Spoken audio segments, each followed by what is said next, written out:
Хэрвээ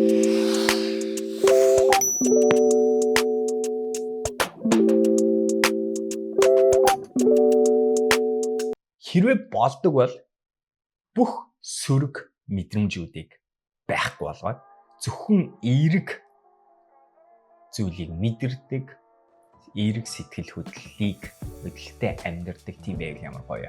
Өнөөдрийн сүйтэй цайтай бодол.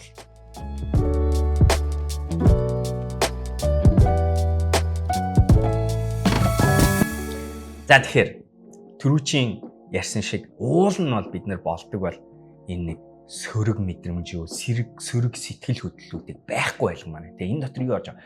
Гуниг, гутрал, атаархал, зовир, шаналл, болгоомжлол, харамсал энэ болгоныг уул нь мэдэрмээргүй байна. Тэрийг мэдрэх тийм тухтай, тийм гой зүйл биш. Бид нар бүгдээрээ тэрний ондоо байдал руу ормоор. Тэгээ тэрнийхээ оронд бид нар тийм ээ таашаал, аз жаргал, зугаа гэх мэт одоо энэ өөр амар амгалан байдал гэх мэт энэ эерэг мэдрэмжүүдийг аваад. Тэгвэл яг энэтэй холбоотой өнөөдөр миний сануулмаар байгаа зүйл нь би бас өөртөө байнга сануулах ёстой зүйл чи юу вэ гэхээр нөгөө яриад байдаг одоо цагтаа байж сураач гэсэн зөвлөгөө байдаг. Яагаад вэ гэхээр бүх сөрөг сэтгэл хөдлөл мэдрэмжүүд ихэвчлэн 100% биш. Ихэнх нь нэг бол өнгөрсөн цагийн ертөнцид амьдардаг, эсвэл ирээдүйн цагт амьдардаг. Тайлбарлая. Харамсал гэдэг чинь хаана бий болж байна вэ гэхээр өнгөрсөн цагийг эргэж тунгааж харахаар бий болж байгаа мэдрэмж.